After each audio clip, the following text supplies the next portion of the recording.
Hello students, हम कर रहे थे इंडियन पार्लियामेंट। लास्ट सेशन में हमने सॉवरेनिटी ऑफ पार्लियामेंट एंड इसकी पावर्स हैं इस कॉन्सेप्ट को डिस्कस किया। एंड आज हम इस सेशन में करेंगे actual role of the parliament, इसकी क्या सिग्निफिकेंस है, क्या इंपॉर्टेंस है। जो हमारी पार्लियामेंट है जो लार्जेस्ट एंड हाईएस्ट बॉडी है जो हमारे लिए लॉ बना रही है, तो हमारे देश का जो लेजिस्लेटिव ऑर्गन है वो हमारी पार्लियामेंट है जो बहुत ही ज्यादा पावरफुल है। इसके पास बहुत ज्यादा पावर्स हैं, हमारे देश के लिए बहुत ज्यादा पॉलिसीज हैं वो फॉर्मुलेट करती है। जो हमारा देश का लॉ चल रहा है, जो लॉ एंड ऑर्डर मेंटेन हो रहा है, जी कहीं ना कहीं लेजिस्लेटिव बॉडी है, हमारी पार्लियामेंट है जो हमारे लिए लॉ बनाती है। हम उसके अकॉर्डिंग ही एक्ट करते हैं। जो हमारे पार्लियामेंट है इसके पास बहुत ज़्यादा पावर्स हैं, लेकिन इनकी पावर्स के ऊपर कुछ लिमिटेशंस भी हैं। वो लिमिटेशंस क्या हैं, सॉवरेनिटी क्या है, कॉन्स्टिट्यूशनल लिमिटेशंस, मॉरल लिमिटेशन, वो हमने अपने लास्ट सेशन में डिस्कस किया था। तो जो पार्लियामेंट हमारे लिए लॉ बना रही है, क्या वो लॉ है हमारे देश के लिए, हमारे देश के सिटीजन के वेलफेयर दे रहे हैं या नहीं दे रहे हैं। जो हमारे सिटीजन्स हैं उनको कोई बेनिफिट हो रहा है या नहीं हो रहा। हमारी हिस्ट्री में जब से हम इंडिपेंडेंट हुए हैं तब से लेकर अब तक पार्लियामेंट ने कितने टाइप्स के लॉ बनाए हैं जिससे हम लोगों का वेलफेयर हुआ है। तो आज हम यही कॉन्सेप्ट डिस्कस करेंगे, एक्चुअल रोल ऑफ पार्लियामेंट। क्या जो पार्लियामेंट है वो हमारे जो ऑब्जेक्टिव्स हैं उनको अचीव कर पाई है या नहीं कर पाई है।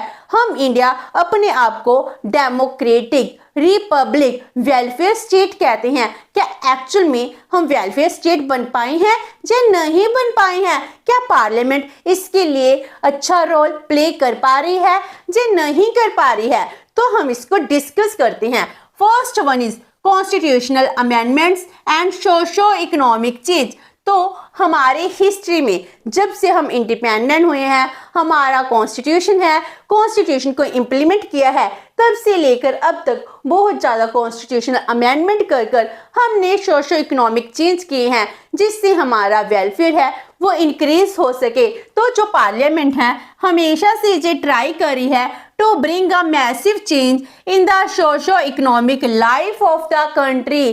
कंट्री की सोशो इकोनॉमिक लाइफ है वो इम्प्रूव हो सके, हमारा वेलफेयर है इंक्रीज हो सके। इसके लिए क्या किया गया था, जब हम इंडिपेंडेंट हुए थे उसके बाद लैंड रिफॉर्म एक्ट है वो पास किया गया जिससे जो लैंड लेस लेबर और फार्मर थे उनको लैंड दी गई। लैंड सीलिंग है वो डिटरमिन की जाती है, कंसोलिडेशन ऑफ लैंड है वो किया जाता है। तो इस तरह हमने जो पहले पास्ट में देखा कि जो जमींदार हैं वो लेबर्स को एक्सप्लॉइट कर रहे हैं, उनके एक्सप्लॉइटेशन को रोकने के लिए बहुत ज़्यादा स्टेप्स उठाए हैं। देन हमने नेशनलाइजेशन ऑफ बैंक्स किया, क्योंकि जो बैंक्स की मनी थी वो कंसंट्रेट थी कुछ लोगों के हाथों में, इसलिए बैंक को नेशनलाइज कर जे डायरेक्टली गवर्नमेंट के अंडर ले आई, जिससे पुअर सेक्शन है उसको भी लोन क्रेडिट डिस्ट्रीब्यूट किया गया, जिस वजह से वो भी सेल्फ एम्प्लॉयड हैं वो हो पा रहे थे। एंड 86th कॉन्स्टिट्यूशनल अमेंडमेंट के थ्रू राइट टू एजुकेशन दिया गया। राइट टू एजुकेशन के थ्रू ये कहा जाता है जिस बच्चे की एज 6 ईयर से लेकर 14 ईयर्स तक है उसको फ्री एंड कंपलसरी एजुकेशन दी जाए। तो राइट टू एजुकेशन हम सबका राइट बना दिया गया है। 73rd 74th कॉन्स्टिट्यूशनल अमेंडमेंट की जाती है जिसके थ्रू क्या किया जाता है, पंचायती सिस्टम है उसको डेवलप किया जाता है। रूरल एरिया में भी अर्बन एरिया में भी म्यूनिसिपल सिस्टम है इसको इस्टेब्लिश किया जाता है। तो जिसका पर्पस क्या था, लोकल बॉडीज को एम्पावर करना। तो जो पावर्स हैं डिसेंट्रलाइज्ड हो रही हैं। तो एम्प्लॉयमेंट के लिए Mahatma Gandhi national rural employment guarantee act है वो पास किया जाता है। तो ये एक्ट भी क्या करता है, जो लेबर है उनको मिनिमम 100 डेज के लिए वर्क देता है। तो कोरोना में ये तो बहुत ही इम्पोर्टेंट रहा है। तो ये पहले रूरल एरिया में था, इसको अर्बन एरियाज में भी एक्सपेंड किया गया है। तो इस तरह हमारे कॉन्स्टिट्यूशन में बहुत ज़्यादा चेंजेस की जाती हैं जिसमें सोशो इकोनॉमिक चेंजेस हैं उनको लाने की कोशिश की जाती है। उसके बाद सेकंड आता है फंक्शन ऑफ इन्वेस्टिगेशन। तो पार्लियामेंट है, पार्लियामेंट में जो मेंबर्स ऑफ पार्लियामेंट हैं वो लेजिस्लेटिव ऑर्गन का पार्ट है। जो काउंसिल ऑफ मिनिस्टर्स हैं वो क्या है, वो लेजिस्लेटिव का भी पार्ट है एंड एग्जीक्यूटिव का भी पार्ट है, मीनिंग वो गवर्नमेंट भी है। अगर वो गवर्नमेंट है, उनके पास सभी पावर्स हैं, वो सभी एक्शंस लेते हैं, तो हर एक काम खुद करते हैं। अगर वो कोई स्कैम कर दें तो उनके ऊपर इंक्वायरी कौन करते हैं, मेंबर्स ऑफ पार्लियामेंट करती है। पार्लियामेंट के पास बहुत ज्यादा पावर्स दी गई हैं, तो इन्होंने टाइम टू टाइम बहुत ज्यादा इंक्वायरी कमेटीज हैं, इनको अपॉइंट किया है, जिसके थ्रू क्या किया जाता है, गवर्नमेंट है जो काम करी है इसकी फंक्शनिंग को देखने के लिए इंक्वायरी की जाती है। जैसे पब्लिक अकाउंट कमेटी है, कमेटी ऑन पब्लिक अंडरटेकिंग्स है, ये सब क्या करती है, इन्वेस्टिगेशन करती है। जो भी फिनांस प्रोवाइड कराया जाता है इनके ऊपर इंक्वायरी कराना, एस्टिमेट कमेटी है वो बैठाई जाती है। तो इस तरह बहुत ज़्यादा कमेटीज हैं वो इंक्वायरी करती हैं। अगर हम कहें हमारी कंट्री में जब 2G स्कैम हुआ था उस टाइम भी इंक्वायरी कमेटी है वो इस्टेब्लिश की गई थी, एंड उसके बाद कॉमनवेल्थ स्कैम होता है उसके ऊपर इंक्वायरी की जाती है। सिक्योरिटी स्कैम होता है 91 में, जिसमें बहुत ज़्यादा सिक्योरिटीज थी, जो शेयर मार्केट है पूरी तरह डाउन आ जाती हैं। तो इस तरह बहुत ज़्यादा हम क्या करते हैं, इंक्वायरीज बैठाते हैं जिसके ऊपर एक्शन भी लिए जाते हैं। स्पेशल इंक्वायरीज हैं वो कमेटीज भी इनके द्वारा बैठाई जाती हैं। तो फंक्शंस ऑफ इन्वेस्टिगेशन है वो हमारी पार्लियामेंट करती है, जिससे क्या होता है, हमारे देश का पैसा हमारे देश में ही रहे, इसके ऊपर हमारे द्वारा इलेक्टेड मेंबर्स ऑफ पार्लियामेंट हैं पूरी तरह कंट्रोल करते हैं। Next is calling attention towards the ग्रीवनेंस और पीपल। जो पीपल की ग्रीवेंस हैं, जो इनकी प्रॉब्लम्स हैं, इनको दूर करने के लिए कॉलिंग अटेंशन मोशन है वो इंट्रोड्यूस किया जाता है। जब मिनिस्टर्स हैं काम करते हैं, जब भी हमारी पार्लियामेंट वर्किंग में होती है, उस टाइम सेशन में जो भी लॉ पास करने हैं और उनके लिए कोई इंपॉर्टेंट मैटर है उसको डिस्कस करना है वो भी किया जाता है। जैसे क्वेश्चन आवर्स हैं, 0R हैं, जिसमें मेंबर्स ऑफ पार्लियामेंट हैं वो क्या करते हैं, मिनिस्टर से क्वेश्चन पूछते हैं। तो इस तरह जो भी मिनिस्टर्स हैं इनके पास बहुत ज़्यादा पावर्स होती हैं और इनका ध्यान पार्लियामेंट में रिसेंट मैटर्स के ऊपर लाने के लिए एडजॉर्नमेंट मोशन है वो भी इंट्रोड्यूस किया जाता है। कॉलिंग अटेंशन, जो गवर्नमेंट है उसको इस इवेंट के ऊपर अभी ध्यान देने की ज़रूरत है और इस पर डिस्कशन कर लॉ बनाने की ज़रूरत है।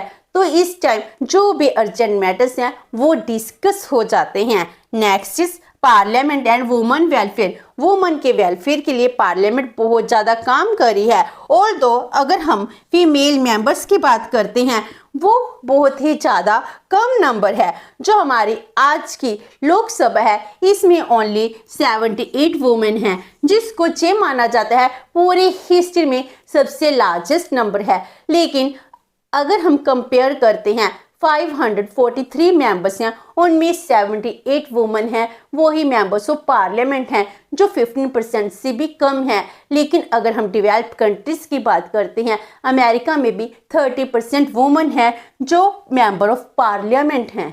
इवन टू अगर हम बांग्लादेश की बात करते हैं उसमें भी 22% वुमेन है। लेकिन हमारी कंट्री में ये प्रोपोर्शन बहुत ही ज़्यादा कम है, जिसमें हम इक्वालिटी की बात करते हैं। वुमेन का प्रोपोर्शन है वो कम है, लेकिन फिर भी वुमेन के वेलफेयर के लिए बहुत ज़्यादा लॉ बनाए जाते हैं। Special protection for the women, इसके लिए एक्शन लिए गए हैं। इक्वल राइट्स हैं वो दिए गए हैं। एंटी सती सिस्टम है इसके अगेंस्ट लॉ बनाए गए हैं। एंटी डॉरी लॉ हैं वो बनाए गए हैं। इक्वल राइट्स हैं वो प्रोवाइड किए गए हैं। ऑल दो वुमेन रिजर्वेशन बिल है जिसमें 33% रिजर्वेशन दी जानी थी मेंबर्स ऑफ पार्लियामेंट में और लोकल लेवल की जो भी इलेक्शन है अभी तक वो इम्प्लीमेंट नहीं हो पाया है, पास नहीं हो पाया है। लेकिन फिर भी वुमेन को स्ट्रेंथन करने के लिए, वुमेन एम्पावरमेंट के लिए पार्लियामेंट ने बहुत ज़्यादा लॉ बनाए हैं। Next is parliament and the welfare of the scheduled caste, scheduled tribes and the other backward classes. Meaning हमारे देश में अगर हम बहुत टाइम पहले 1 सेंचुरी एगो की बात करते हैं, हमारा देश कास्ट के नाम पर डिवाइड था। डिवाइड तो अब भी है, लेकिन अब भी इतना डिवाइड नहीं है जितना पहले था। तो इस डिस्क्रिमिनेशन को ख़त्म करने के लिए ज़रूरत थी जो हमारी SC ST OBC कैटेगरीज हैं, इनको रिजर्वेशन देने की, ताकि इक्वालिटी को क्रिएट किया जाए। इनको स्पेशल प्रिविलेज देकर जो वीकर सेक्शन है इनको भी इक्वल किया जाए। तो हमारी पार्लियामेंट ने ये काम भी किया है। तो इसके लिए परमानेंट कमेटीज हैं वो भी इस्टेब्लिश की गई हैं for the welfare of SC ST and OBC। तो जो परमानेंट कमेटीज हैं, ये कमेटीज क्या करती हैं, वेलफेयर के लिए लॉ बनाती हैं, रिजर्वेशन है वो दी जाती हैं। जैसे जितनी भी गवर्नमेंट जॉब्स होती हैं, एजुकेशन इंस्टीट्यूशन होती हैं, उनमें SC ST OBC के लिए सीट्स हैं वो रिजर्व रखी जाती हैं। आज के टाइम में जो अनटचबिलिटी है, it is the cognizable offence. Cognizable offence का मीनिंग क्या है कि अगर कोई अनटचबिलिटी है इसको प्रमोट करता है तो उसको विदाउट वारंट भी अरेस्ट किया जा सकता है। Next is parliament and worker welfare. Worker के वेलफेयर के लिए भी पार्लियामेंट ने बहुत ज़्यादा लॉ बनाए हैं। जैसे फैक्ट्री लॉस हैं वो इस्टेब्लिश किए हैं, उनको पास किया। लेबर लॉ हैं वो पास किया, जिसमें लेबर की जो लाइफ है, जो इनकी वर्किंग कंडीशंस हैं, इनको स्मूथ बनाने की कोशिश की गई है। इसमें जो वर्किंग आवर्स हैं इसको फिक्स किया गया है। एडुकेटेड वेजेस हैं, मिनिमम वेजेस हैं, इनकी रिक्वायरमेंट है, इसको लॉ के थ्रू पास किया गया है। इंश्योरेंस फैसिलिटीज हैं वो दी गई हैं। सिकनेस है, डेथ है, कोई एक्सीडेंट हो जाता है तो कंपनसेशन दिया जाता है। इस तरह के प्रोविजंस भी की जाती हैं। Next is control over executive. जो हमारी काउंसिल ऑफ मिनिस्टर्स हैं उसके ऊपर कंट्रोल कौन कर रहा है, उसके ऊपर भी पार्लियामेंट कंट्रोल करती है। जो एग्जेक्टिव है, जो 543 मेंबर्स हैं, इनमें जो मेजोरिटी पार्टी होती है इसके मेंबर्स ही कुछ मेंबर्स मिनिस्टर बनते हैं। वो मिनिस्टर जिसको हम एग्जेक्टिव का पार्ट बोलते हैं, वो मिनिस्टर से पूरे लॉ बनाते हैं। उनके ऊपर कंट्रोल किसका होता है, पूरे के पूरी पार्लियामेंट का होता है। तो जो मिनिस्टर्स हैं इनकी कलेक्टिव रिस्पॉन्सिबिलिटी है ऑफ काउंसिल ऑफ मिनिस्टर्स। तो जो काउंसिल ऑफ मिनिस्टर्स हैं अपने हर एक एक्ट के लिए कलेक्टिवली पार्लियामेंट को रिस्पॉन्सिबल हैं। अगर पार्लियामेंट काउंसिल ऑफ मिनिस्टर के against no confidence motion pass कर देती है तो इनको रिजाइन देना पड़ता है। और इसके अलावा जो काउंसिल ऑफ मिनिस्टर हैं इनकी इंडिविजुअल रिस्पॉन्सिबिलिटी भी बनाई गई है। जो हर एक काम वो करते हैं वो इंडिविजुअली भी क्या है, पार्लियामेंट को रिस्पॉन्सिबल है। Parliament always make responsible to government of India. तो इस तरह जो मिनिस्टर्स हैं वो कभी भी गलत काम नहीं कर पाते हैं। अगर हम अपनी कंट्री की बात करते हैं 1989 से लेकर 1999 तक हमारी कंट्री में 5 टाइम्स इलेक्शन हुई हैं, जिसमें बहुत टाइम्स क्या हुआ है, नो कॉन्फिडेंस मोशन के थ्रू क्या किया गया, जो गवर्नमेंट ऑफ इंडिया है, जो काउंसिल ऑफ मिनिस्टर्स हैं, इनको रिजाइन देना पड़ा है। तो इस तरह इनको रिस्पॉन्सिबल कौन बना रहा है, इसको रिस्पॉन्सिबल हमारी पार्लियामेंट ही बनाती है। पार्लियामेंट क्या बन जाती है, बहुत ज़्यादा सुप्रीम अथॉरिटी होती है। Then political reforms. Political system में अगर हम पॉलिटिकल को बात करते हैं, हम पॉलिटिक्स को कहते हैं इट्स अ डर्टी गेम।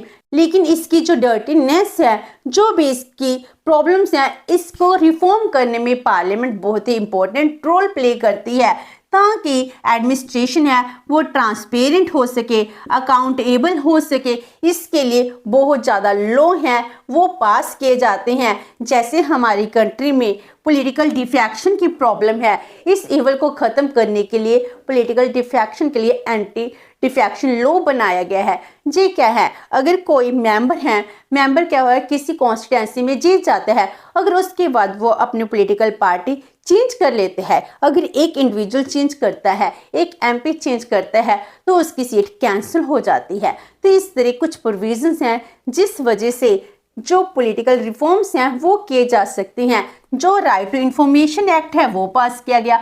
हम जो हमारी देश की सरकार चल रही है, हम इससे कोई भी इंफॉर्मेशन है वो ले सकते हैं। लोकपाल बिल है वो 2030 में फाइनली 10 अटेम्प्ट्स हैं उसके बाद पास हो जाता है, जिससे करप्शन को कंट्रोल करने की हेल्प मिलती है। इस तरह पॉलिटिकल रिफॉर्म्स कौन लाती है? पार्लियामेंट ही लाती है।